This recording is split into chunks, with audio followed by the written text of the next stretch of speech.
సభా వేదిక మీద ఎందరో వాళ్ళ సందేశాలు ఇస్తున్నారు.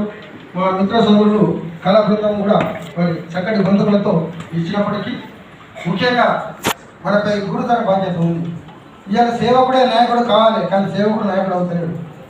ఓటుకు నోటుతోటి ఇలా ప్రయాసాలను కుప్పకుంటుపోతుంది. ఏదేమైనప్పటికీ ఇవాళ మన విమర్శ కాదు, దానికి బాధ్యత మనమే. కాబట్టి దయచేసి ఇది ఎన్నికల తంతు కాదు, ఇది మన వంతుగా, మన బరువుగా, మన బాధ్యతగా ప్రతి వాళ్ళ మనంతా కలిసి 60 ఏళ్ళే అనుకోకుండా మనం వయోవృద్ధులం కాదు, మనము వృద్ధులమైనప్పటికీ సిద్ధంగా మన అనుభవజ్ఞులు మనకున్న అపారమైనటువంటి అనుభవంతో వారికి అవగాహన కల్పించి ఓటర్ను చైతన్యపరిచి మనకు 100కు 100% మంచిర్యాల జిల్లాలో 100% ఓటింగ్ జరిగింది అనుకున్నప్పుడే అధికారులకు మనకు మన వయోవృద్ధులకు ఇతరమైనటువంటి యొక్క పేరుంటుందని చెప్పి స్వభంగా తెలియజేస్తున్నారు. దీనికి గాను కేవలం 4 గోడల మధ్య ఓటర్ చైతన్యం చేస్తే మనకు కలదు. కానీ ప్రతి పల్లెకు ఆ రోజైతే తెలంగాణ జిల్లాలో పుట్ట గుట్ట చెట్టు ఇల్లు పల్లె వాడ ఊరు ఇట్లా ఏ రకంగా ఉందో ఈ రకంగా ఓటర్ చైతన్యంతో మీరందరూ మా దండ పెరిగి మీరందరికీ వస్తే చప్పట్లతో తాళతో చేసి ఒక వైభవంగా ఓటర్లను ఆకర్షించుకోవాలి. మన ఓటుకి ఇంత హక్కు ఉందా, ఈ ఓటు మన చెప్పు లాంటి హక్కును మనం ఎందుకు వినియోగించకూడదు? భ్రష్టు పట్టినటువంటి సారకు కారకు పకోడికి కోడికి మనం భయపడవలసిన అవసరం లేదు.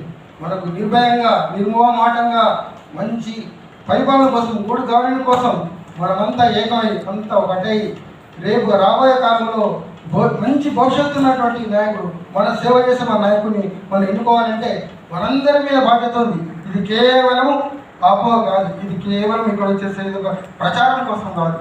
మనందరము మన గుండెలో కూడా అప్పుడే గుర్తుంది నిజమైన సేవకుడు ఎవరికి ఓటాలనేటువంటిది మీ ఇష్టం. అది ఇర్రెస్పెక్ట్ ఆఫ్ పాలిటిక్స్, రాజకీయాలకు అవసరం లేదు. ఇలా ప్రజానాయకుడు లేకపోతేనే ఇలా ప్రజాస్వామ్యంలో కూడా ప్రజాస్వామ్యం రాజ్యాంగం భ్రష్టపడిపోయింది. 326 ఆర్టికల్ ద్వారా రాజ్యాంగబద్ధంగా ఇచ్చినటువంటి యొక్క ఆర్టికల్ను మనం 326 మనము దినం చేసుకుంటున్నాం. ఇప్పుడు ఏమైనా మరొకసారి గుర్తు చేస్తున్నాం, దయచేసి కాలాతీతం అయిపోయింది.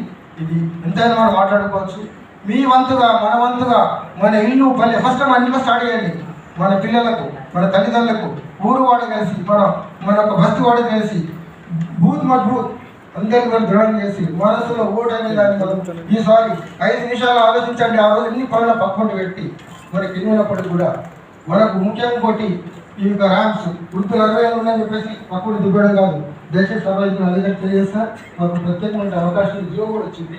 దాని ప్రకారం జియో నుంచి కాకుండా మా వయోవృద్ధులు 100కు 100% ఓటు వినియోగించడంలో మేము వారి వెంట ఉండి వారికి సహాయపడుతున్న సభకు తెలియజేస్తూ మీ అందరికీ మరొకసారి మనస్ఫూర్తిగా